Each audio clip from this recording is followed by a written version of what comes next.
क्या करने देना ये। सब्जी ले लो, ताजी ताजी सब्जी ले लो।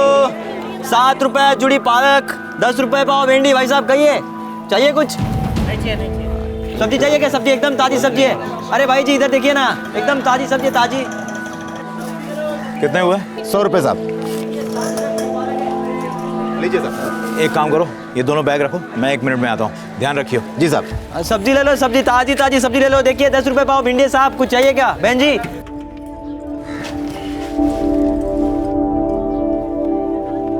एकदम सस्ती सब्जी है, ताजी ताजी। साहब जी कुछ लीजिए, एकदम सस्ती सब्जी है। भाई जो लेना था ले लिया, फिर कभी लड़के। ताजी ताजी सब्जी ले लो साहब, सब्जी ले लो। सब्जी सब्जी कुछ चाहिए क्या? कहिए, सब्जी यहाँ पे ताजी ताजी ताजी सब्जी है, ताजी ताजी सस्ती सब्जी है। चाहिए तो कहिए कहिए कहिए, एकदम ताजी सब्जी है, सस्ती सब्जी है। चाहिए क्या भाई साहब? चाहिए क्या? कहिए, ताजी सब्जी एकदम ताजी ताजी सब्जी। कहिए कहिए, 10 रुपए पाव है, 10 रुपए पाव भिंडी है। 20 रुपए 20 रुपए। चाहिए क्या भाई साहब? कहिए कहिए कहिए तो कुछ चाहिए क्या? सब्जी वगैरह? हाँ अरे लीजिए, एकदम सस्ती सब्जी है। 7 रुपए जुड़ी पालक है। चाहिए क्या कुछ? एकदम ताजी ताजी सब्जी है। भाई साहब आपको चाहिए क्या कुछ? ताजी ताजी सब्जी ले लो। तुमने किसी को गाड़ी का दरवाजा खोलते हुए देखा क्या? ना साहब मैंने नहीं देखा। तो मेरा बटुआ क्या हवा निकल गई? ए सुनो, तुमने किसी को गाड़ी के आसपास भटकते हुए देखा है? गाड़ी के अंदर से मेरा बटुआ चोरी हो गया। नहीं देखा साहब। तुम्ही ने चुराया होगा, अब भोले बन रहे हो। अरे नहीं साहब, ये आप क्या कर रहे हो? सालों से यहाँ धंधा कर रहे हैं, सब्जी बेच बेच कर मेहनत के 2 पैसे कमाते हैं। अगर चोरी ही करनी होती तो मेहनत काहे करते साहब? अभी पता चल जाएगा सालो।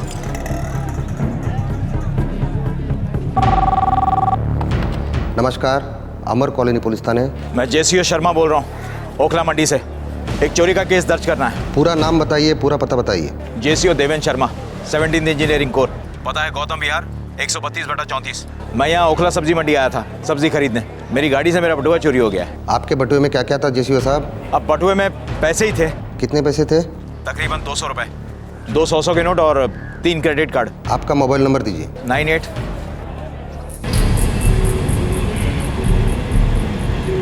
सर अगला कॉल आया था ओखला मंडी से। एक फौजी ऑफिसर का बटुआ उनकी गड्डी से गायब हो गया। गाड़ी से बटुआ गायब हो गया, वो भी किसी फौजी अफसर का। अजीब बात है, लेकिन कॉल आया है, रजिस्टर में केस दाखिल भी हुआ है, तो एक्शन तो लेंगे ही लेंगे। एक बार जब पुलिस रजिस्टर में शिकायत एंटर की जाती है तो उस पर अमल करना पुलिस की ड्यूटी बन जाती है। इसलिए जब जेसीओ ने शिकायत की तो उसे बाकायदा सुना गया और एंट्री भी की गई। काफी रात हो चुकी थी, फिर भी पुलिस ओखला मंडी पहुंची और इस गुमशुदा बटुए की तलाश शुरू हुई। सुनने में एक साधारण सा केस, लेकिन क्या से क्या हो गया।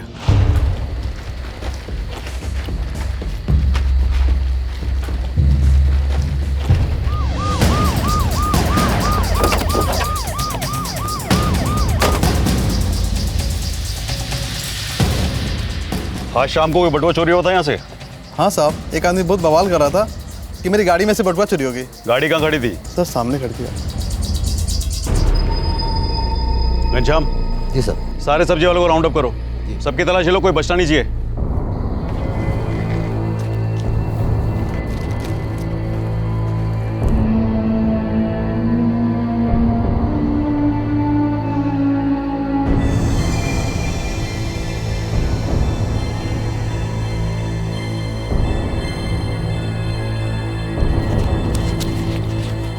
सर इस बटुए में 100 के 2 नोट और उस फौजी अफसर के कंप्लेंट में भी 100 के 2 नोट थे। उठा ले साले को।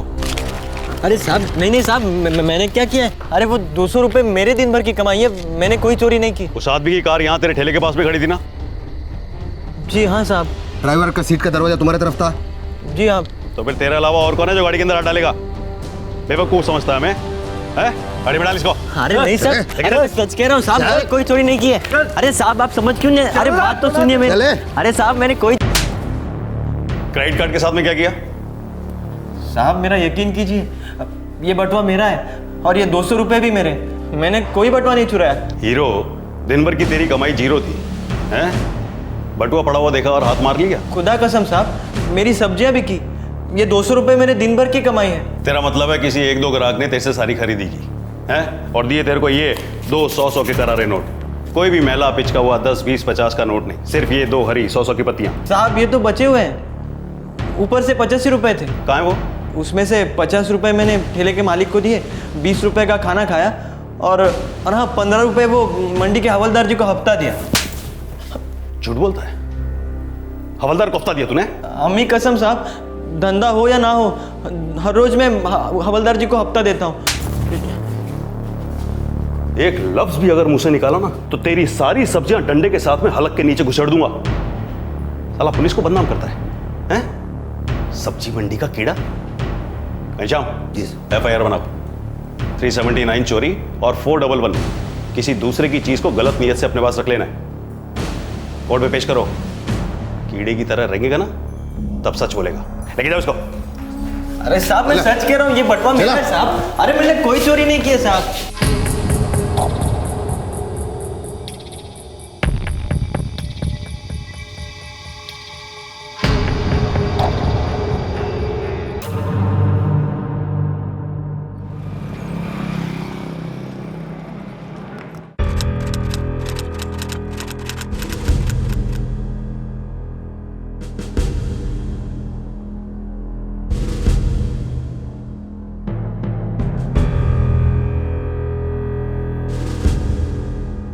चोरी के केसेस में एक इलाके में हुए केसेस की पेशगी और सुनवाई एक साथ होती है। उपस्थित जज महोदय सभी केसेस रूटीन तरीके से पढ़ लेते हैं। अक्सर आरोपी की तरफ देखने का समय भी नहीं होता।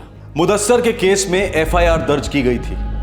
IPC की धारा 379 के तहत चोरी का इल्जाम था और IPC की धारा 411 के तहत किसी गैर की कीमती चीज को गलत इरादे से अपने पास रखने का चार्ज लगाया गया था।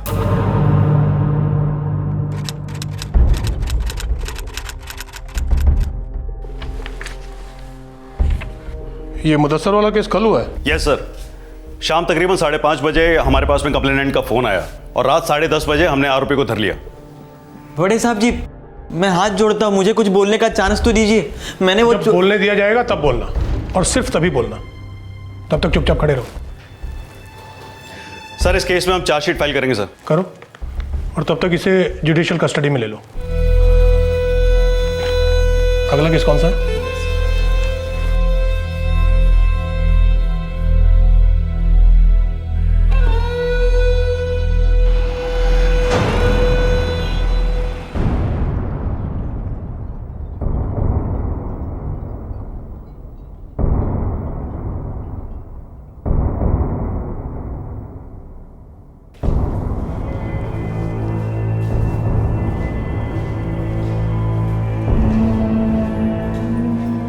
यहाँ खड़े रहो।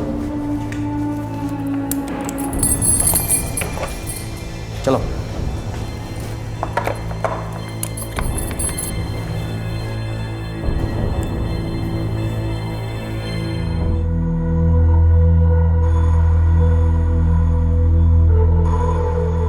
क्यों बे, क्या कराया? कुछ नहीं भैया, ये लोग मुझ पे गलत इल्जाम लगाए। कहते हैं मैंने चोरी की। अल्लाह कसम मैंने आज तक कभी चोरी नहीं की है भाई। अब जब तू यहाँ से बाहर निकलेगा ना, चोरी क्या खून भी करेगा और डकार तक नहीं लेगा। और वैसे भी तू सरकारी मेहमान है, मस्त रह, लंबी छुट्टी समझ ले इसको। भैया भैया मैं बेगुनाह हूँ, मुझे यहाँ नहीं रहना, मुझे काम करना है। मेरे घर पैसे भेजने हैं महीने के महीने, वहाँ मेरी अम्मी अब्बू मेरे भाई बहन हैं।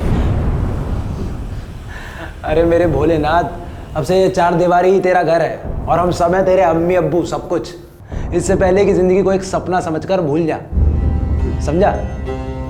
जेल में रहकर जेल के बाहर का सोचना मना है, क्योंकि बाहर की दुनिया में ना तो कोई तेरे बारे में सोच रहा है और ना ही कोई तेरे गम में रो रहा है। और वैसे भी 2-3 महीने से पहले तू यहाँ से जाने वाला नहीं है।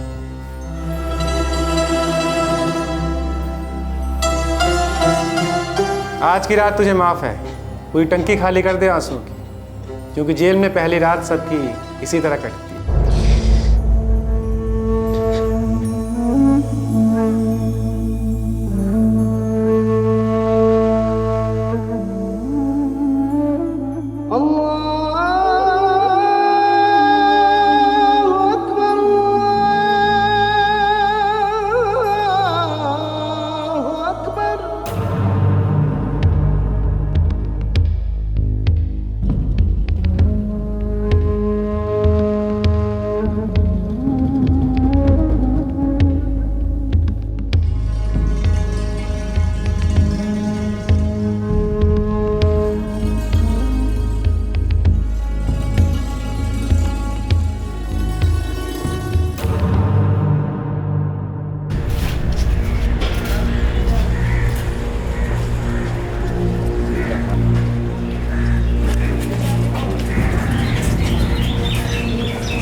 ज्ञान जी, एक सेकंड देंगे मुझे?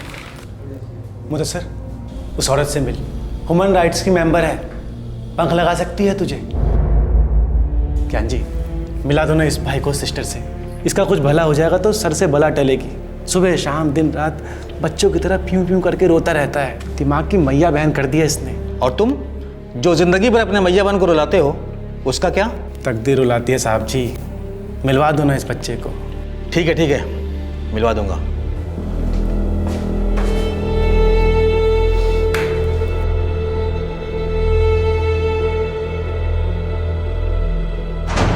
सिस्टर जी, मैं खुदा की कसम खा के कहता हूँ, मैंने चोरी नहीं की है। शांति रखो मुदस्सर, मेरे कुछ सवालों के जवाब दोगे? आपको जो पूछना है पूछिए। कहाँ से हो?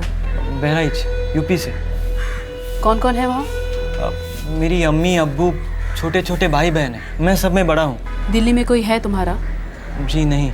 यहाँ कैसे आए? पैसा कमाने के लिए सिस्टर जी। 4 साल हो गए यहाँ आए। मुश्किल से 15 साल का था मैं। घर में बड़ी तंगी थी, बड़ी खस्ता हालत थी हमारी।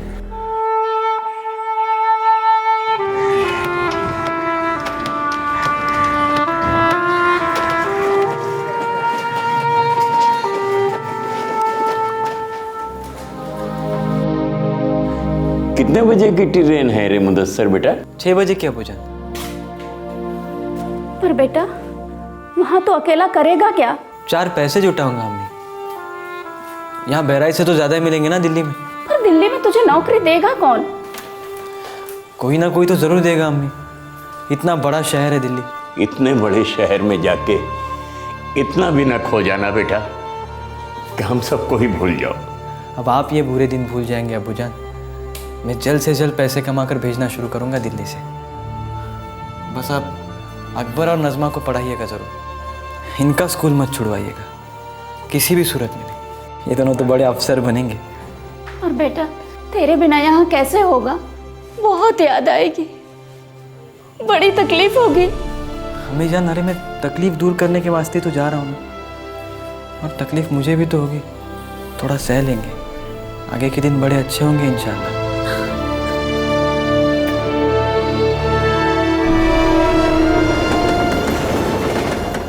यहाँ दिल्ली में पहले कुछ दिन यहाँ वहाँ घूमता रहा, फिर पहली नौकरी मिली होटल में।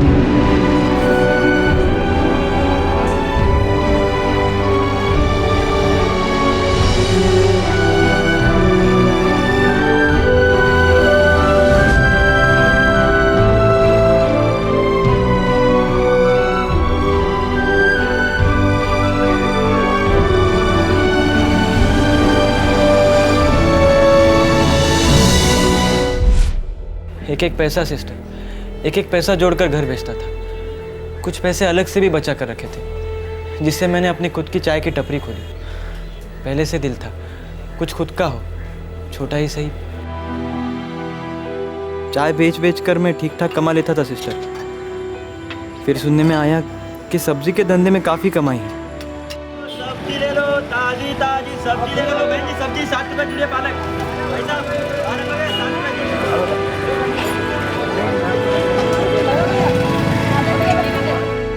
तकरीबन 6 महीने हो गए सिस्टर जी मेरे सब्जी के ठेले को।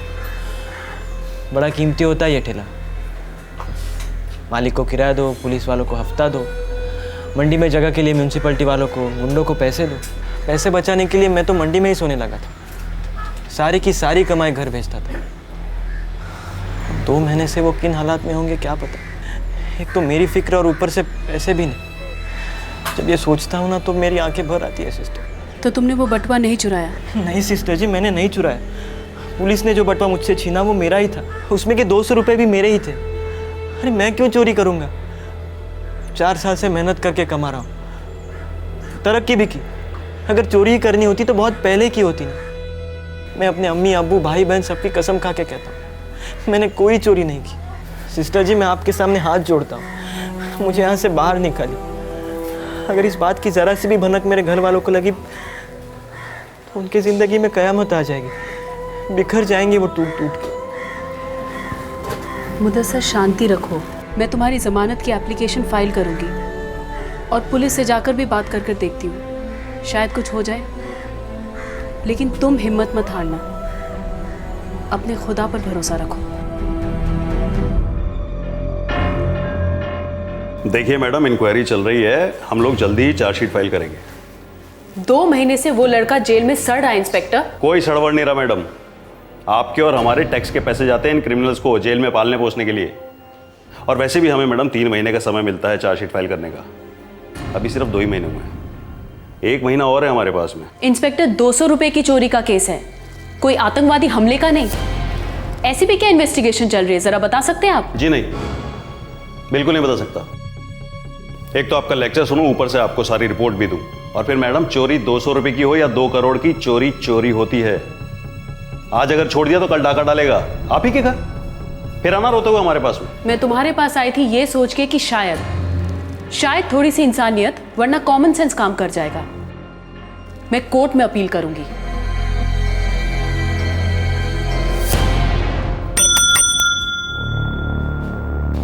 Yes sir. घनश्याम, वो ओखला सब्जी मंडी वाले केस की फाइल लेकर के आओ। और वो कंप्लेनेंट फौजी, उनका स्टेटमेंट लेना, और उसके बाद में सब्जी मंडी के सारे सब्जी वालों का स्टेटमेंट लेना। सिस्टर जी कोर्ट जाने की बात कर रही थी। लगभग 2 महीने के बाद मुदस्सर के केस का ट्रायल शुरू हुआ। ह्यूमन राइट्स और लॉ नेटवर्क की लीगल एडवाइजर सिस्टर अंजलि ने मुदस्सर के लिए बेल एप्लीकेशन फाइल की।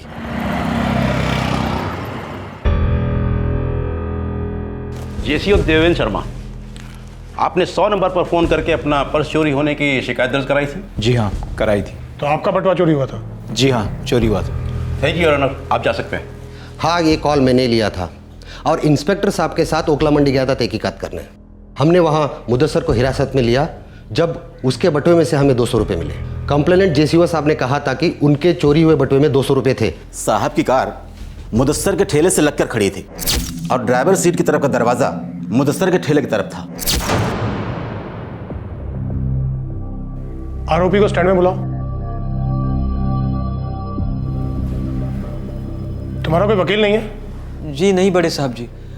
हाँ, एक सिस्टर जी मिली थी, पर आज वो यहाँ इस वक्त दिखाई नहीं दे रही है। हाँ, उन्होंने तुम्हारी जमानत के लिए एप्लीकेशन दाखिल की है। पहले अदालत तुम्हारे लिए वकील नियुक्त करेगी, उसके बाद ही तुम्हारे केस की सुनवाई होगी। अगला केस क्या है?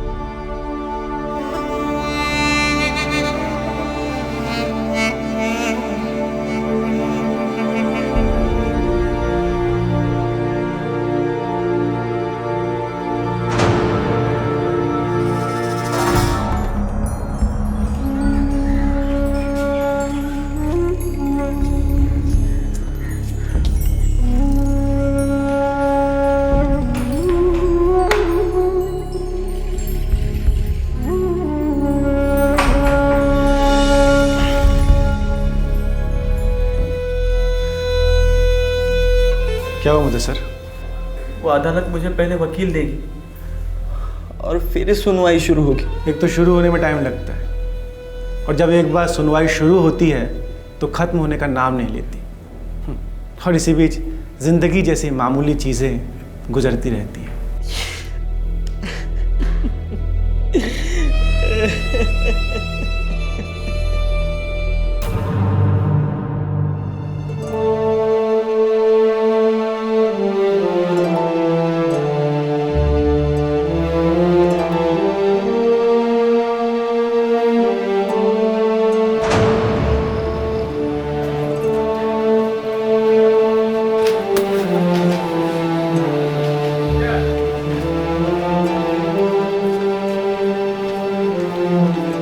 मुदस्सर?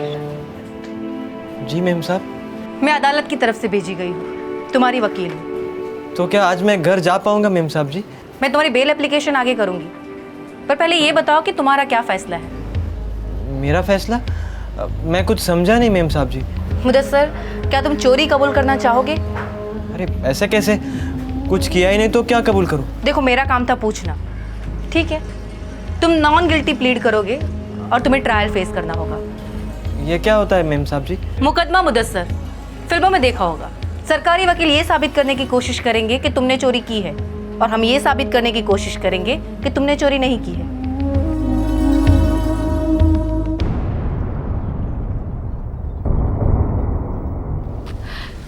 योर ऑनर, मेरे क्लाइंट नॉन गिल्टी प्लीड कर रहे हैं, उन्हें ट्रायल फेस करना मंजूर है। ठीक है, आपके पास कोई सबूत है जिससे ये साबित हो सके कि मुदस्सर अंसारी ने वो बटुआ नहीं चुराया था? बड़े साहब जी, दिन भर कमर तोड़ मेहनत करके 4 पैसे जुटाता हूँ मैं। 4 महीने से यहाँ जेल में हूँ, मैं कहाँ से लाऊंगा सबूत वबूत?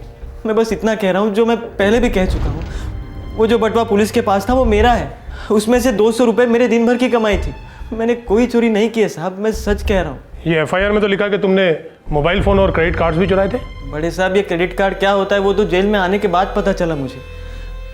हाँ, बस मेरा एक सस्ते वाला मोबाइल था जिससे गांव में अपने घर वालों से बात करता था, और वो तो ये साहब लोगों ने ले लिया। 4 साल से महीने में 1000 2000 ऐसे पैसे भेजता हूँ मैं घर। इसी पैसे से मेरा घर चलता है। अगर मैं चोर होता तो खूब चोरियाँ करता ना, घर पे जेवरात सोने हीरे वीरे भेजता। मैं सच कह रहा हूँ साहब, वो 200 रुपये मेरे ही थे, मैंने कोई चोरी नहीं की है। वो 200 रुपये तुम्हारे पास कहाँ से आए? सब्जियाँ बेचकर बड़े साहब। कोई गवाह है तुम्हारे पास जो ये साबित कर सके कि वो 200 रुपये तुमने सब्जियाँ बेचकर इकट्ठे किए थे? जी हाँ, मेरे ग्राहक हैं ना मेरे गवाह, पर वो तो आते जाते रहते हैं। मैं वैसे उन्हें नहीं जानता, उनका नाम पता कुछ नहीं मालूम है मुझे। सर, मुझे इस केस की छानबीन के लिए थोड़ा वक्त चाहिए। तब तक आप मेरे क्लाइंट की बेल एप्लीकेशन स्वीकार लीजिए। इन्होंने ऑलरेडी 4 महीने जुडिशियल कस्टडी में बिताए हैं, और मेरे क्लाइंट समाज के लिए किसी भी तरह का खतरा नहीं है। एक चोर समाज के लिए खतरा नहीं है? What are you saying, Gayatri? खैर, इसका कोई प्रीवियस रिकॉर्ड नहीं है, इसलिए मैं इसे जमानत दे सकता हूं, और जमानत की रकम होगी 10,000 रुपए। और जो भी आदमी इसकी गारंटी लेगा उसका नाम और पता मुझे चाहिए। कर पाओगे जमानत का इंतजाम?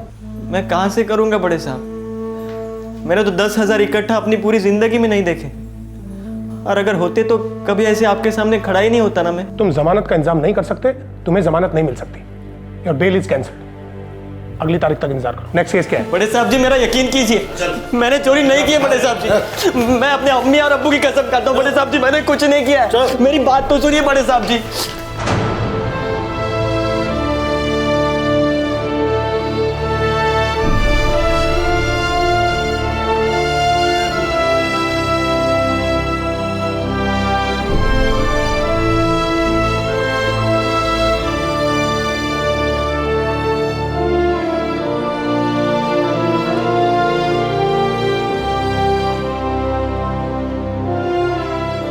सत्रह अगस्त 2010 को यह 200 रुपए की चोरी का केस शुरू हुआ। यह रकम इतनी छोटी थी, आरोप इतना छोटा था, पूरा केस इतना छोटा था कि इसकी सुनवाई की, इसे अंजाम देने की किसी को कोई जल्दी नहीं थी। बस 19 साल का मुदस्सर जेल में पड़ा सड़ रहा था। पूरे 6 महीने बीत गए, और फिर आया फरवरी 2011 का सुनवाई का दिन।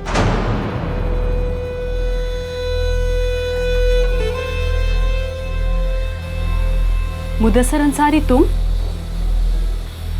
किसी और केस में आए हो यहाँ? ओ माय गॉड, वो 200 रुपए वाला केस वो अब भी चल रहा है?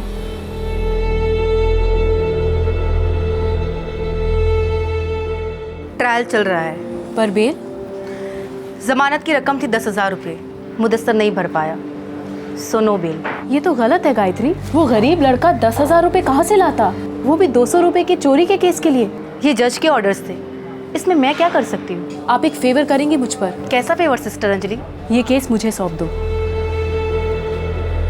ठीक है, अगर तुम उसकी हेल्प कर सकती हो तो इसमें मुझे क्या एतराज हो सकता है?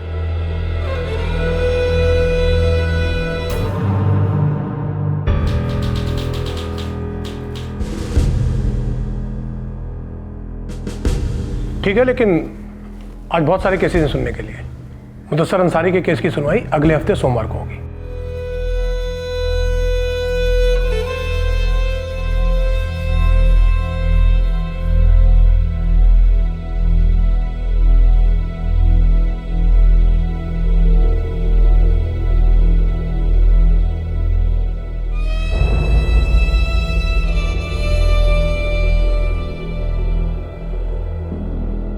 मुदस्सर,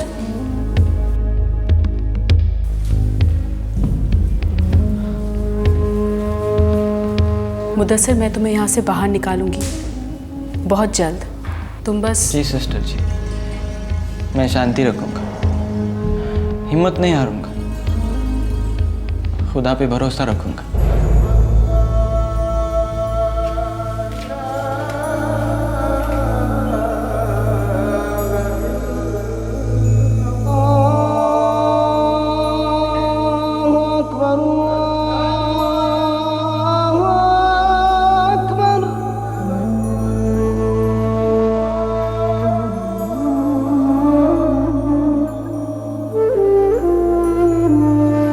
आखिरकार जब मुदस्सर के केस की सुनवाई हुई तब जुलाई 2011 हो चुका था। 200 रुपए की चोरी का केस लगभग 1 साल के बाद सुना जा रहा था और इस सुनवाई से पहले एक बहुत दुखद हादसा हुआ।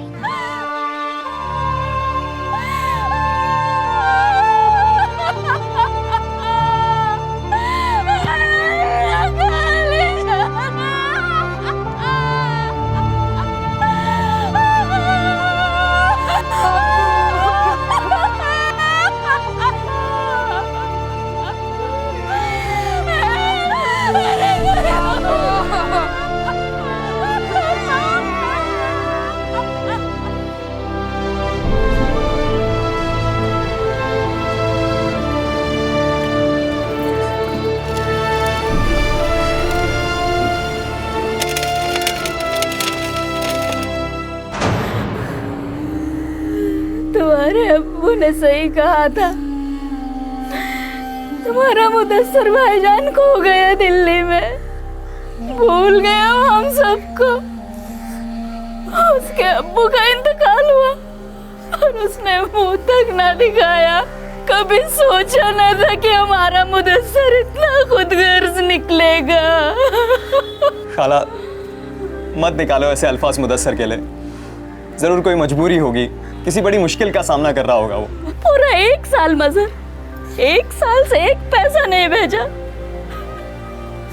अरे पैसा तो दूर, कोई खत नहीं, कोई खबर नहीं।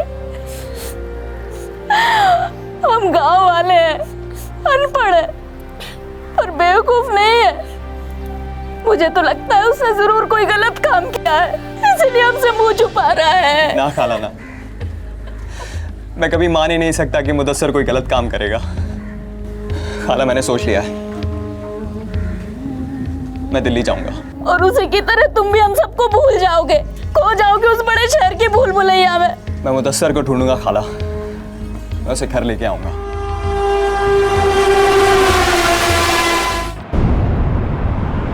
साहब एक बात चेक कर लीजिए, हम पहले गए थे ओखला सब्जी मंडी, वहाँ जाके पता चला कि हमारे मुदस्सर पर कोई पुलिस केस हुआ है। फिर हम गए अमर कॉलोनी पुलिस थाने, वहाँ पे किसी साहब ने बताया कि वो यहाँ इस जेल में है। साहब एक मुदस्सर अंसारी है बैरक नंबर 7 में। साहब एक बार मुझे उससे मिलने दीजिए, मेरा दिल कह रहा है वो वही है साहब। अब्बा मेरे अब्बा जान, मुझे माफ कर दो अब्बा जान, मुझे माफ। इतने बड़े शहर में जाके इतना भी ना खो जाना बेटा कि हम सबको ही भूल जाओ। अब्बू अब आप ये बुरे दिन भूल जाएंगे अब्बू जान। मैं जल्द से जल्द पैसे कमा कर भेजना शुरू करूंगा दिल्ली से। जब से तूने पैसे भेजने बंद किए उनकी हालत बद से बदतर होती गई, खाने पीने के लाले पड़ गए थे। हमसे जो हो सकता था हमने किया, पर तू तो जानता ही है हम भी उस डूबती नाव में सवार कैसे गए। अब्बा बीमार रहते थे, दवाइयाँ नहीं खाते थे, कभी कहते नहीं थे पैसे नहीं है, हमेशा कहते थे कि मैं ठीक हूँ, तेरी राह देखा करते थे।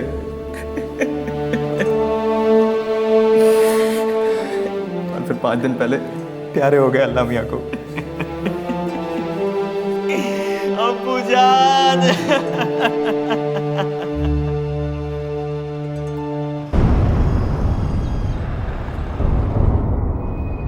सर इस लड़के की जमानत की रकम 10,000 रुपए तय की गई। ये कहाँ का इंसाफ है? ये लड़का बार बार कह रहा है कि इसने वो 200 रुपए नहीं चुराए। इसके पास क्या सबूत है कि इसने वो पैसे नहीं चुराए? सर पुलिस के पास क्या सबूत है साबित करने के लिए कि मुदस्सर चोर है? मैं खुद जेसीओ देवेंद्र शर्मा से मिल चुकी हूँ सर। ये रहे उसके पुलिस कंप्लेंट की कॉपी। इसमें जेसीओ कहते हैं कि जो बटुआ पुलिस को मुदस्सर से बरामद हुआ वो उसका है ही नहीं। दूसरी बात जो सबसे ज़्यादा इम्पॉर्टेंट है सर, पुलिस को मुदस्सर के बटुए से 2 100 रुपए के नोट मिले। सो व्हाट सर, क्या दुनिया के ये लास्ट 2 100 रुपए के नोट है जो किसी के पास नहीं हो सकते? क्या सबूत है जेसीओ के चोरी किए गए नोट वही हैं जो इस लड़के से बरामद हुए?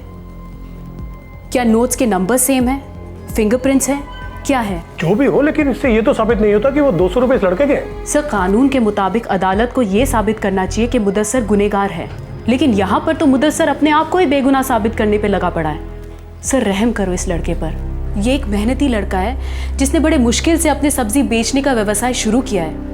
ये अपने फैमिली का एकमात्र कमाने वाला इंसान है। इस पूरे केस ने मेंटली हिला के रख दिया इस लड़के को। इस दौरान ये अपने फादर को भी खो चुका है सर। इसकी फैमिली उत्तर प्रदेश बहराइच गांव में बहुत बुरे दिन देख रही है। मेरी विनती है आपसे सर, विदाउट एनी डिले इस लड़के को रिहा कर दीजिए। मुदस्सर अंसारी, क्या तुम अब भी ये 200 रुपए चुराने के जुर्म को कबूल करने से इनकार करते हो? नहीं बड़े साहब, मुझे मेरा गुनाह कबूल है।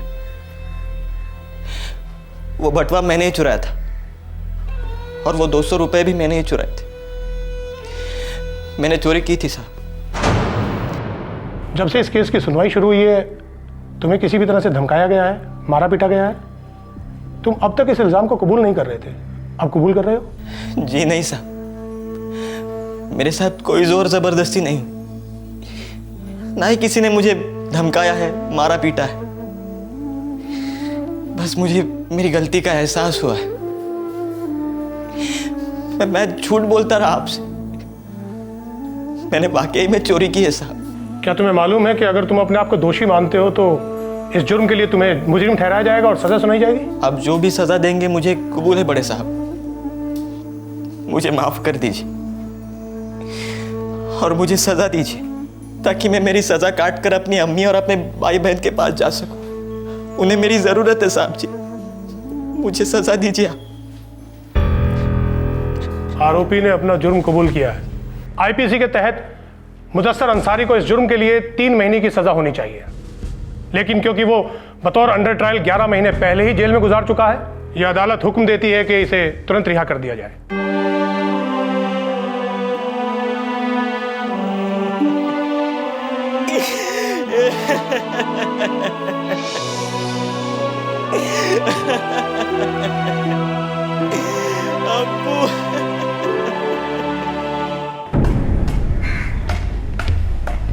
मुदस्सर चलो।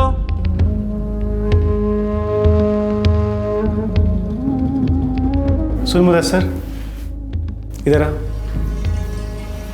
तूने जुर्म कबूल किया है।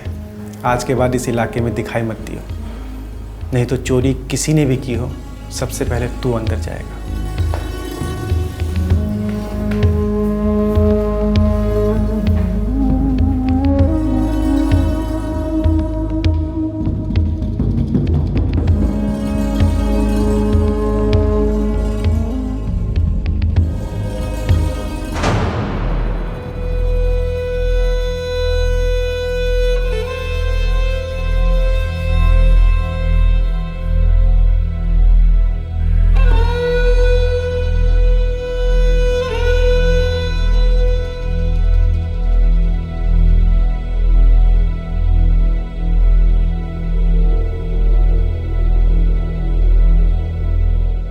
पूरे 11 महीने जेल में इंतजार करने के बाद आखिरकार मुदस्सर को आजादी नसीब हुई, लेकिन बहुत बड़ी कीमत चुकानी पड़ी उसे इस आजादी के लिए। मुदस्सर को अपने ऊपर लगे 200 रुपए की चोरी के आरोप को कबूल करना पड़ा। इस दौरान उसके पिता का देहांत हो गया। जेल से निकलकर मुदस्सर अपने दोस्त के साथ अपने गांव वापस लौट गया। ह्यूमन राइट्स और लॉ नेटवर्क के लीगल एडवाइजर ने मुदस्सर की तरफ से मानहानि का केस फाइल करना चाहा, लेकिन मुदस्सर से कोई कांटेक्ट नहीं हो पा रहा है। ह्यूमन राइट्स और लॉ नेटवर्क के आंकड़े बताते हैं कि देश भर में हजारों अंडर ट्रायल्स जेल में सालों सड़ते रहते हैं क्योंकि उन्हें कानूनी मदद उपलब्ध नहीं हो पाती। 200 रुपए की चोरी के केस में जमानत की रकम 10,000 रुपए। एक तरफ लोग करोड़ों लूटकर डकार तक नहीं लेते, अरबों के स्कैम के बाद चुटकी बजाते छूट जाते हैं, और यहां सिर्फ 200 रुपए की चोरी के लिए एक 19 साल का लड़का अपनी जवानी के 11 महीने जेल की अंधेरी सलाखों के पीछे काटता है, वो भी एक ऐसे जुर्म के लिए जो कभी साबित ही नहीं हुआ। उस लड़के ने कबूल कर लिया ताकि उसे छुटकारा मिल सके। इस केस में दोषी कौन है? वो आदमी जिसका हमारे आज के एपिसोड की दूसरी कहानी।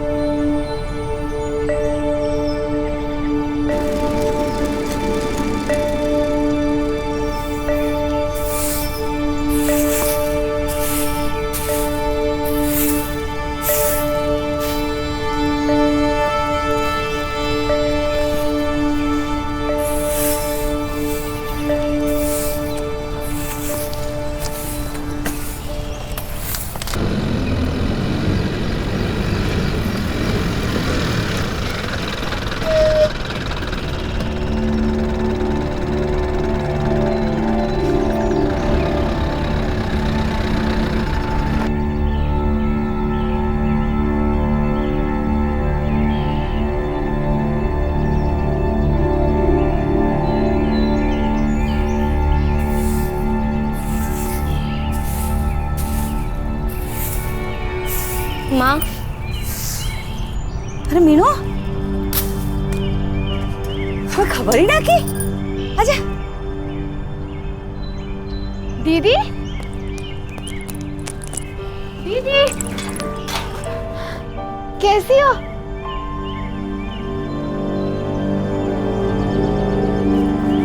क्या हुआ? कुछ बोलती क्यों नहीं? दामाद जी कहाँ हैं?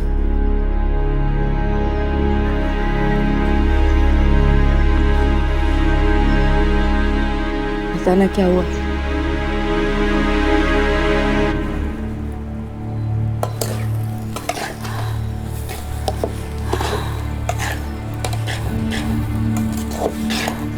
पहले ही बोल दिया था, कुछ नहीं छुपाया था उनसे।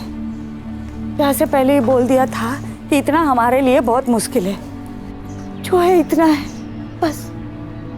लेकिन माँ, वो लोग मानते ही नहीं है। रोज रोज वही रट, वही पिटाई।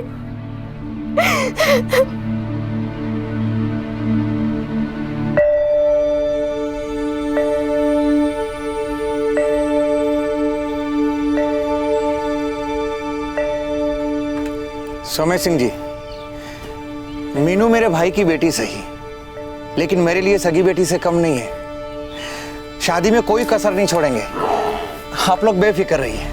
लेकिन ये जो आप मोटरसाइकिल और 50,000 की बात कर रहे हैं ना, वो हमारे लिए बहुत मुश्किल है। सच कहती हूँ बहन जी। अब देखिए सविता बहन, जिंदगी कहाँ आसान है, मुश्किलों का पहाड़ ही तो है जिंदगी। अब दीपक आपका होने वाला दामाद नहीं, बेटा है बेटा, और आप अपनी बेटी को जो कुछ भी देंगी उसी की तो जिंदगी संवरेगी। हमारा क्या है, बस ये दोनों खुश रहें। 8वीं तक पढ़ी है मेरी बेटी। उसके बाबूजी जिंदा होते ना तो कॉलेज पूरी करती। पढ़ाई को लेकर बहुत था उन्हें। बहन जी, थोड़ा हमारी हालत के बारे में भी सोच लीजिए। अजी अब 8 क्लास पढ़ी हो या कॉलेज, उससे क्या फर्क पड़ता है? उसे तो रोटी बनानी है, घर बार ही संभालना है, ये ना कि किसी के सर पे बैठकर डिग्री झाड़नी है। अब पत्रियां मिल गई हैं, बस इन्हें मिलाना बाकी है। अब इनके मिलने में कोई बाधा नहीं आनी चाहिए, खासकर आपकी तरफ से। देखिए सविता बहन, कई बार है ना, बड़े बड़े काम छोटी छोटी गलतियों की वजह से बिगड़ जाते हैं। सोच लीजिए आप।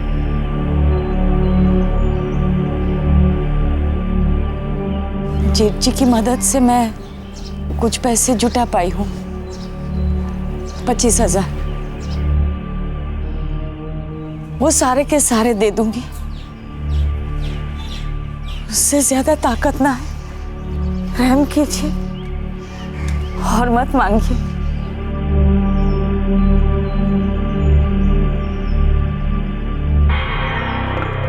रहम वहम की क्या बात करो बहन जी, अब ना है ताकत तो ना है। अब हम भी कोई लालची भेड़िए तो है ना। अब यहाँ तक आए हैं तो यहाँ से लौट के जाना मुश्किल है। अब जो है जैसा है निभाएंगे।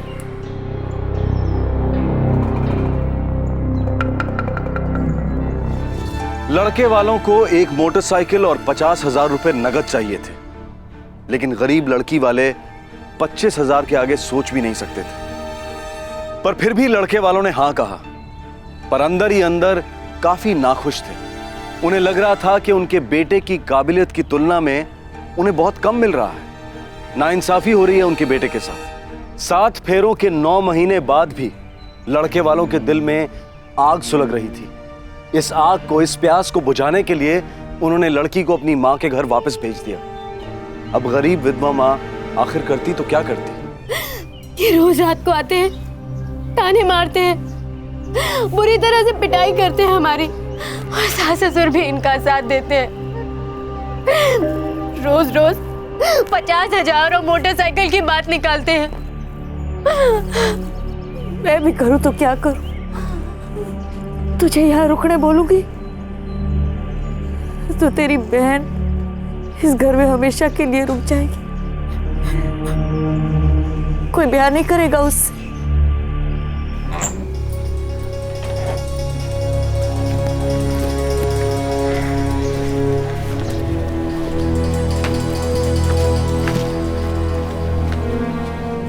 मैं तेरी दीदी को छोड़ के शाम तक लौट आऊंगी, तू ख्याल रखना घर का। जी माँ।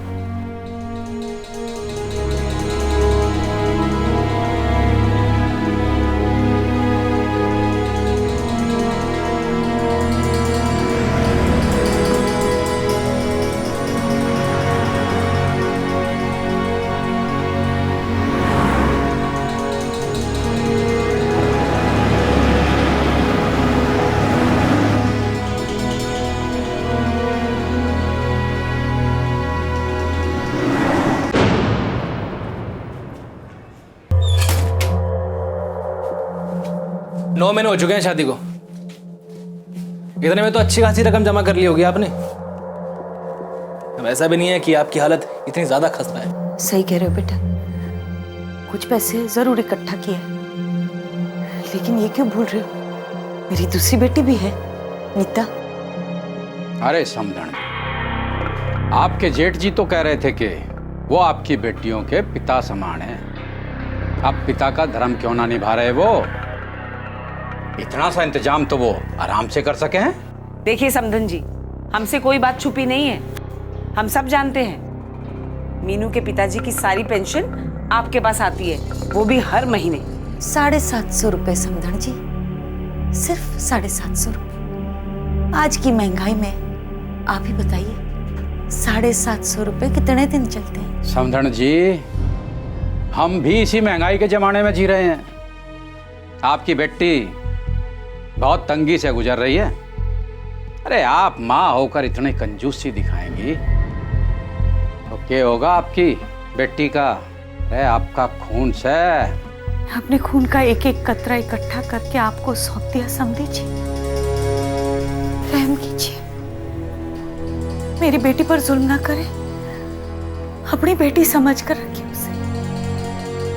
अरे अब तो वो आपके घर की लक्ष्मी है। सासू माँ, आप तो जानती हैं कि मेरी कंडक्टर वाली तनख्वाह कुछ खास नहीं है। आप मुझको मोटरसाइकिल 50,000 देंगी तभी तो जाके कोई मैं नया काम शुरू करूंगा ना। इतनी सी बात है, इतनी बार आपको समझा चुका हूं, लेकिन आपके समझ में एक बात तक नहीं आती है।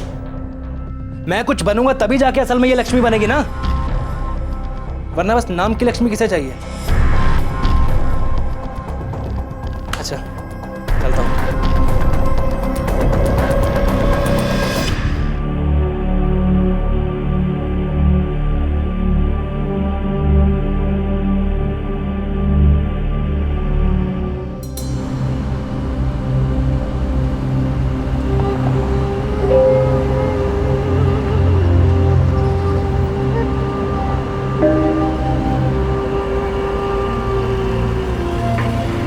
पांच साल पहले एक रोड एक्सीडेंट में सविता के पति का देहांत हो गया। 3 साल पहले खुद सविता का एक रेल एक्सीडेंट हुआ जिसमें उसे अपना एक हाथ और पैर खोना पड़ा। अपाहिज तकदीर के बावजूद सविता ने अपनी दोनों बेटियों की परवरिश की। पर अब जब बड़ी बेटी पर ससुराल में हिंसा और जिल्लत का कहर टूट पड़ा था तो इस मां के पास हिम्मत नहीं थी ये कहने की कि बेटी छोड़ दे उस जल्लाद को और लौटा अपने घर। कहने को ये सबसे सही कदम होता है कि एक पीड़ित लड़की अपने पति का घर छोड़कर अपने मायके चली आए, लेकिन क्या ये ऑप्शन हर लड़की के पास होता है? अक्सर लड़की के माँ बाप ये सोचकर चुप हो जाते हैं कि समय सारे घाव भर देगा, समय हर मर्ज की दवा है, लेकिन क्या ऐसा होता है? सविता अम्मा जी, सविता अम्मा जी, क्या हुआ? फरीदाबाद से आपके लिए फोन आया है।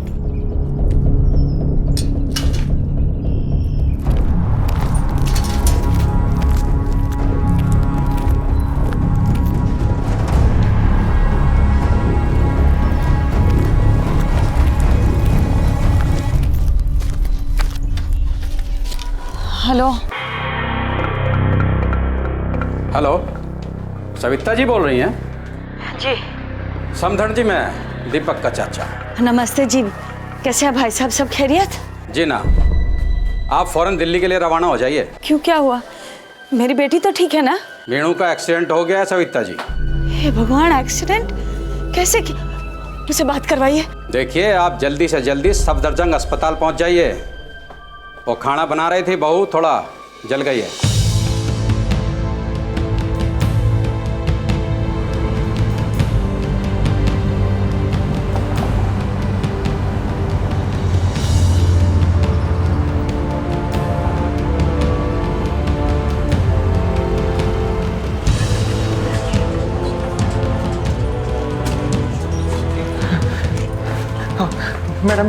मैडम जी हमारी बेटी को यहाँ भर्ती किया गया है। कौन सा डिपार्टमेंट? खाना बनाते समय जल गई। जी। ओके, तो आप बंस वार्ड में जाओ, इधर से बाएं। अच्छा चलो। मैडम जी, इसको क्या हुआ, कैसे हुआ? जी आप डॉक्टर से ही पूछ लीजिए प्लीज, और आवाज धीमी रखिए।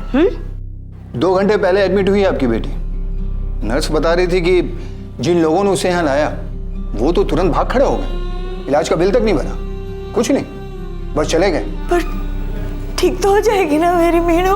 95%, यानी कि 95% जल गई आपकी बेटी। हालत बहुत ज्यादा नाजुक है। डॉक्टर साहब, ये सब हुआ कैसे? भाई मैं ये कैसे बता सकता हूँ, ये तो वो लोग जाने जो उसे यहाँ इस हालत में लेकर आए और भाग भी गए। आप हॉस्पिटल का एडवांस भर दीजिए और बाकी जो दूसरी फॉर्मेलिटीज हैं वो पूरी कर दीजिए। मुझे तुरंत ट्रीटमेंट शुरू करनी होगी, क्रिटिकल हालत समझते हैं। हाँ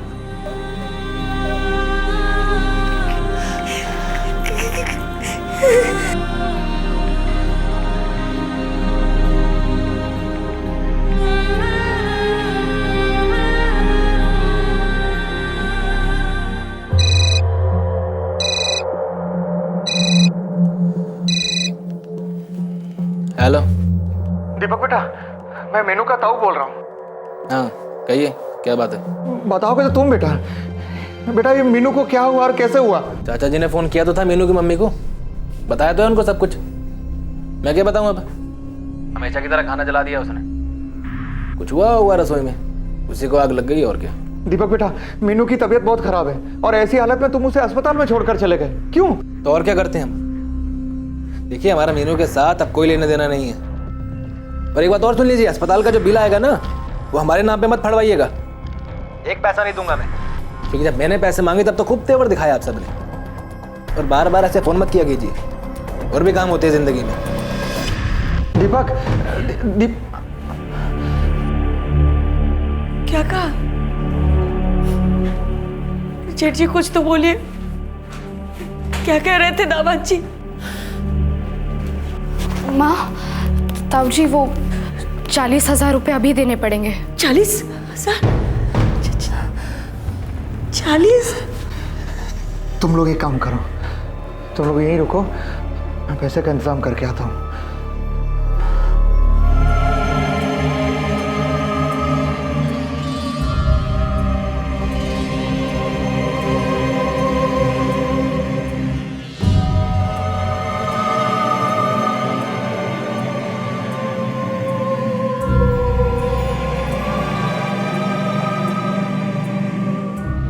मीनाक्षी के 95% बर्न्स थे। उसके अपने पति और ससुराल वालों ने उसे अस्पताल में किसी कबाड़ की तरह पटक दिया था। उसका इलाज तभी मुमकिन हुआ जब उसकी माँ और उसके ताऊ ने अस्पताल में पैसे जमा किए। मीनाक्षी की हालत काफी खराब थी, बचने की उम्मीद लगभग 0 थी।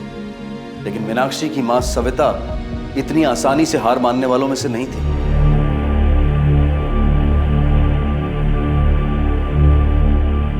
50,000 और मोटरसाइकिल नहीं दी तो उन्होंने ऐसे बदला लिया, ऐसे चिड़ची मेरी मीनू को जला दिया। अब वो सब सोचने का वक्त नहीं है।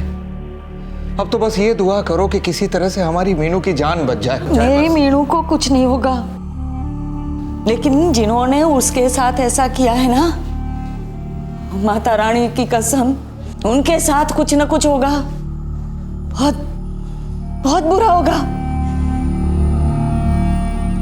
शर्म आती है मुझे अपने आप पर, कैसी माँ हो, मजबूरी में अपनी बेटी को आग में धकेल दिया,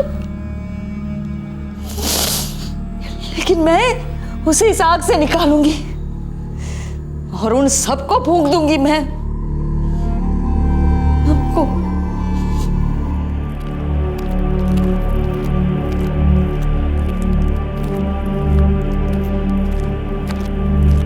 अरे बहन जी, ये सफदरजंग अस्पताल तो हमारे इलाके में है, पर हादसा तो फरीदाबाद में हुआ है ना। हादसा नहीं सर, जुर्म हुआ है, और कहाँ हुआ उससे क्या फर्क पड़ता है? फर्क पड़ता है बहन जी, बहुत फर्क पड़ता है। एक तरफ आपका घर है, एक तरफ किसी और का घर है। अब कोई कहीं भी ऐसे नहीं घुस सकता ना। अरे मेरा घर फूंक दिया ये लोग ने, मेरी बेचारी बच्ची को जला दिया उसके ससुराल वालों ने। आप लिखिए ना, लिखिए, शिकायत दर्ज कीजिए ना साहब। शिकायत तो फरीदाबाद पुलिस ही लिखेगी, हम कुछ नहीं कर सकते।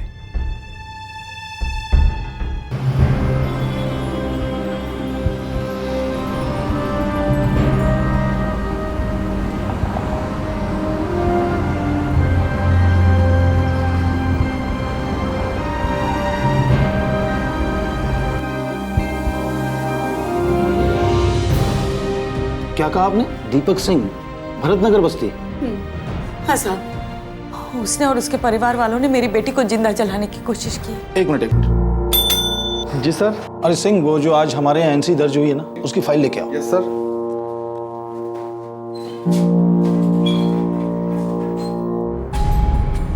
मैडम, आपकी बेटी का नाम मीनू है या मीनाक्षी या मीनाक्षी सिंह? मीनाक्षी, वो प्यार से मीनू कहते हैं। आपकी बेटी के पति दीपक सिंह ने आज सुबह एनसी करवाई है कि उनकी पत्नी सुबह खाना बनाते समय जल गई, और स्टेटमेंट है कि मैं मीनाक्षी सिंह अपने पूरे होशो हवास में ये बताती हूँ कि मुझे जो जलने से घाव हुए हैं ये रसोई में खाना बनाते वक्त हुए हादसे से हुए हैं। इसमें मेरे पति या ससुराल वालों का कोई हाथ नहीं है, इसलिए उन्हें दोषी ना माना जाए।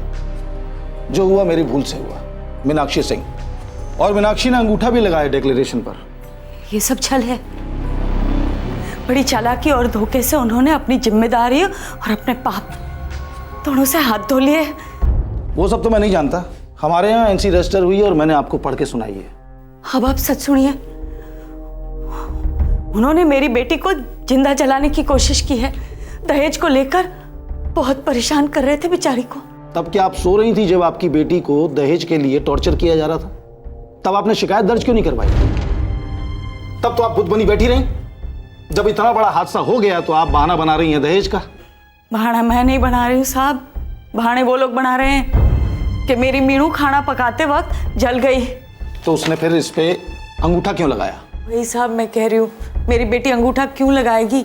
8वीं तक पढ़ी लिखी है, साइन करना आता है उसे। उन्होंने उसे मजबूर किया होगा अंगूठा लगाने के लिए। छल है ये सब। वो आप जाने और आपकी बेटी जाने। मैं इस वक्त आपका केस दर्ज नहीं कर सकता। FIR लॉन्च नहीं होगी। जाने का रास्ता वही है जहां से आप आई थी।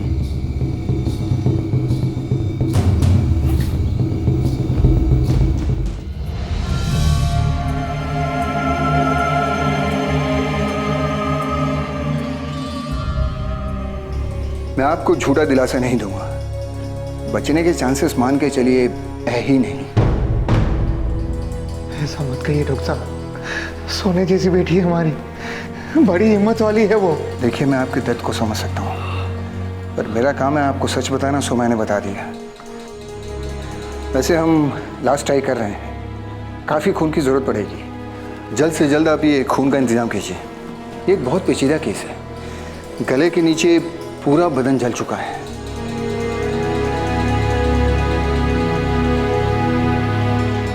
मीनू की माँ, अब अपने आप को कोसना बंद कर। कैसे नहीं कोसूं? अपनी बेटी का दुख मैं समझ नहीं पाई। मेरी बच्ची कितना चीखी होगी, कितना रोई होगी, कितना तड़फड़ाई होगी।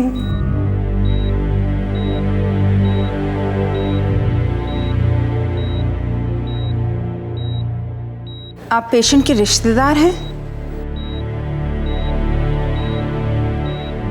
देखिए, मैं वंदना वर्मा हूँ, नेशनल कमीशन फॉर विमेन से आई हूँ, आपकी मदद के लिए आई हूँ। 2011 में पूरे देश भर में 12,000 मौतें रिपोर्ट हुई जो दहेज को लेकर जलाने की वजह से हुई थी। ये आंकड़े हर साल 12% से बढ़ते जा रहे हैं। ये ऐसे केसेस हैं जिनमें एफआईआर दर्ज होती है, चार्जेस भी साबित होते हैं, लेकिन न जाने ऐसे कितने केसेस हैं जो ना तो रिपोर्ट होते हैं और ना ही जिनकी तहकीकात होती है। देश के लगभग सभी बड़े हॉस्पिटल्स के बर्न वार्ड में नेशनल कमीशन ऑफ विमेन के प्रतिनिधि केस टू केस चेकिंग करते रहते हैं ताकि ऐसे अनरिपोर्टेड केस पकड़ में आ जाएं जहां षड्यंत्र की बू आ रही हो।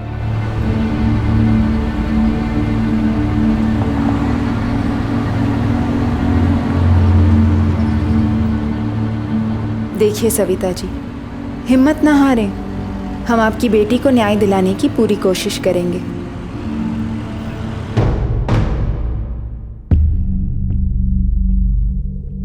आप एक बार भी हॉस्पिटल नहीं गए लड़की की हालत जानने, एक बार भी उसके ससुराल नहीं गए इस हादसे की तहकीकात करने, और आपने सीधे सीधे एनसी रजिस्टर कर दी इंस्पेक्टर। मैडम, लड़की का पति, उसकी सास और उसका चाचा खुद यहाँ आए थे और उन्होंने स्टेटमेंट दिया, और लड़की का स्टेटमेंट अंगूठे के निशान के साथ दिया, तो एनसी दर्ज नहीं करूंगा तो क्या करूंगा? वैसे तो लड़की की माँ भी खुद यहाँ आई थी और आपको एक बहुत बड़ा सुराग भी दिया था कि लड़की दस्तखत करना जानती है, तो फिर ये अंगूठा लगाने का क्या मतलब? इसके बावजूद आपने एक बार भी लड़की से मिलना जरूरी नहीं समझा? बेहोश लोगों से मिलने का मतलब? और हम ऐसा कैसे मान के चलें कि ये दहेज का केस है? लड़की वालों ने लड़के वालों के खिलाफ कभी कोई शिकायत दर्ज की है? लड़के वाले 95% बर्न्स वाली अपनी घर की बहू को अस्पताल छोड़ाए, एक बार भी वापस नहीं गए, इलाज के लिए एक दमड़ी बाहर नहीं निकाली। आपको कुछ भी अटपटा नहीं लगता? आपको यह भी अटपटा नहीं लगता कि एक 95% जल चुकी लड़की अंगूठे का निशान कैसे लगाएगी? क्या उसने वो निशान जलने के पहले लगाया था या जलने के बाद? कुछ भी नहीं लगता? एक बार भी आपके जहन में यह नहीं आता कि ये केस एक एक्सीडेंटल फायर का नहीं बल्कि एक डाउरी बर्निंग केस है? अगर मैं तहकीकात करूं और पता चले कि एक्सीडेंटल फायर केस है तो भी दहेज का केस नहीं बनता, क्योंकि लड़की का कोई स्टेटमेंट हमारे पास नहीं है, और जब तक एफआईआर दर्ज नहीं होती ये केस एक्सीडेंटल फायर का ही रहेगा। ये बात आपके जहन में नहीं आती?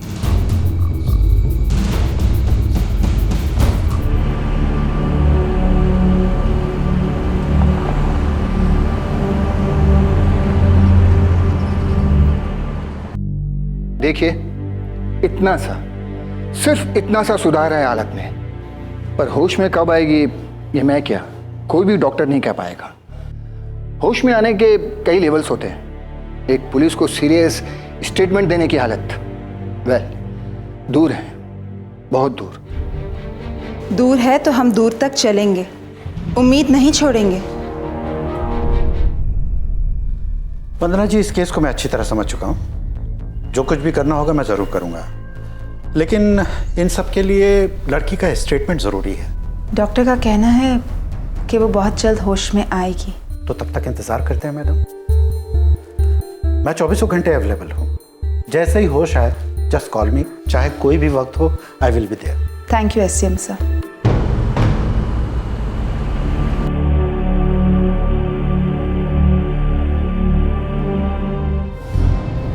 सविता जी,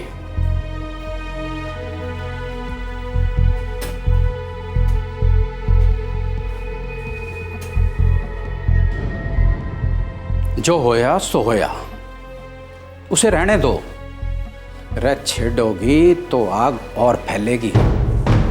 सारी खबर आ रही है हमारे पास, पुलिस स्टेशन के चक्कर लगाए जा रहे हैं, शिकायतें की जा रही हैं हमारे खिलाफ। बावली हो गई हैं आप। एक जवान छोरी और है आपकी। अरे ये भी भूल गई कि अब आप सिर्फ अकेली नहीं, आधी है, आधी। अरे एक टांग और एक हाथ पर आज तक कोई दौड़ जीतता है? भले ही मेरा दूसरा हाथ और मेरी दूसरी टांग कट जाए, लेकिन आखिर में रेंगोगे तुम सब। मानती हूं कि तुम सब के खिलाफ आवाज उठाने में बहुत देर कर दी मैंने, पर इतनी भी देर ना हुई कि कानून के घर में मुझे सिर्फ अंधेरा मिले। तुम सबको जेल भिजवाऊंगी मैं। अकल ठिकाने लगाने आया था थारी, ये भाषणबाजी सुनने ना आया। देखे अब भी वक्त है, सुधर जाओ, समझदारी तक काम लो, ढंग से समझा रहा हूं। अरे तुम क्या समझाओगे किसी को? मेरी बेटी को जिंदा जलाकर अपनी बहादुरी का सबूत देने आए हो मुझे? डरपोक कहीं के अस्पताल में फेंक कर भाग गए। रत्ती भर हिम्मत होती तो मेरे आने तक का इंतजार करते, आंख मिलाते मुझसे। तुम सबको तो सजा दिलाकर दम तोड़ूंगी मैं।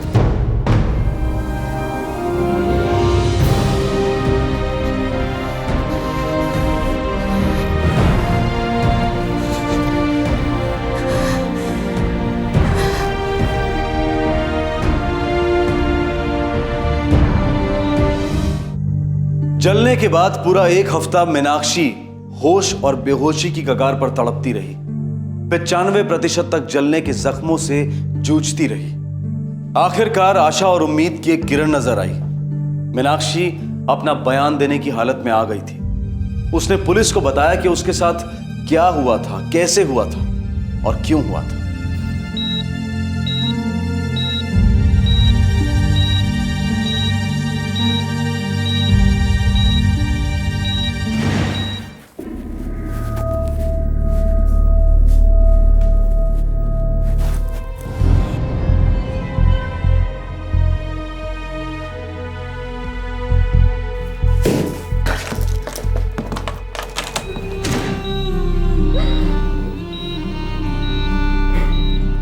क्या हुआ? क्या बात हो गई? दीपक बेटा, चल आगे बढ़, हिम्मत कर।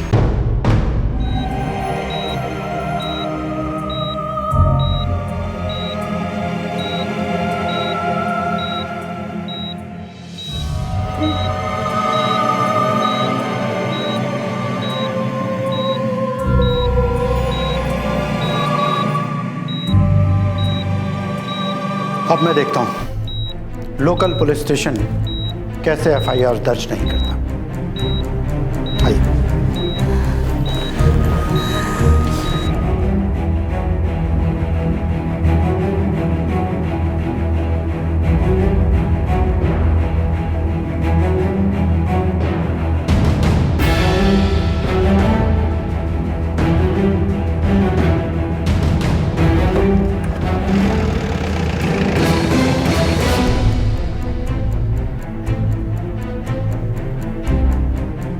इंस्पेक्टर। Yes sir. दीपक और उसके पूरे परिवार को कल सुबह कोर्ट में पेश करूंगा और आपकी इन्वेस्टिगेशन की डिटेल रिपोर्ट चाहिए मुझे। Yes sir. एक और डिटेल रिपोर्ट चाहिए। कौन सी रिपोर्ट सर? जो ये बतलाए कि आपकी ऐसी क्या मजबूरी थी कि आपने एफआईआर दर्ज नहीं की और ना ही इस केस की इन्वेस्टिगेशन शुरू की, जबकि लड़की पर अटेम्प्टेड मर्डर हुआ था। बहुत सीरियस बात है इंस्पेक्टर।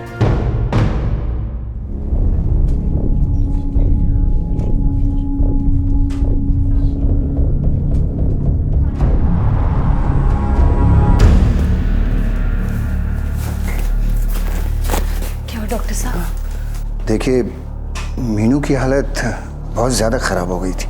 अब कैसी है दीदी? बेटा, तुम्हारी दीदी अब नहीं रही।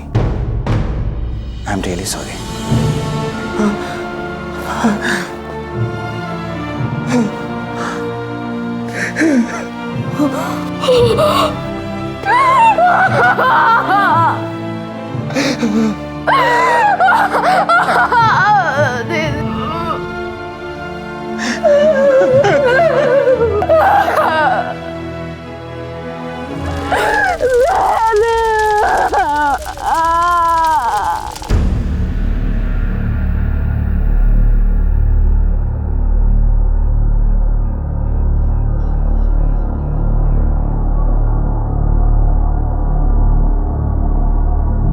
एसडीएम को बयान देने के ठीक 3 दिन बाद मीनाक्षी उर्फ मीनू चल बसी।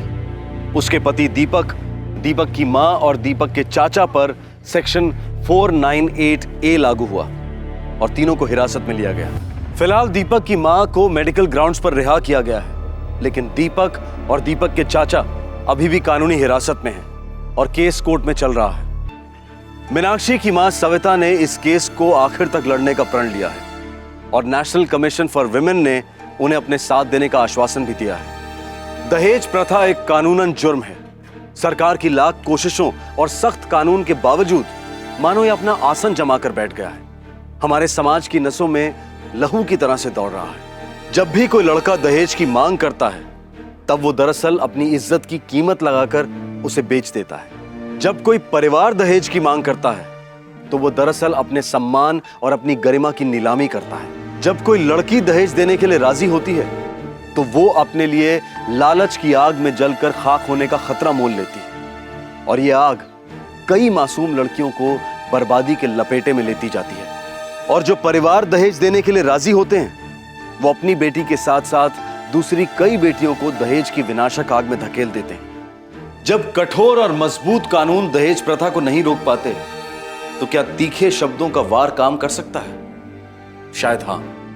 हर सोसाइटी के नोटिस बोर्ड पर, हर मंदिर, हर सिनेमा घर, हर होटल, हर मॉल के बाहर, हर मोहल्ले में, यानी कि हर पब्लिक प्लेस से अगर एक ही दस्तक बुलंद हो कि दहेज एक प्रथा नहीं बल्कि एक सामाजिक रोग है तो शायद इंसानी सोच में थोड़ी तब्दीलियां आ सकती हैं। दहेज नाम की इस महामारी को रोकने का एक दूसरा तरीका भी है।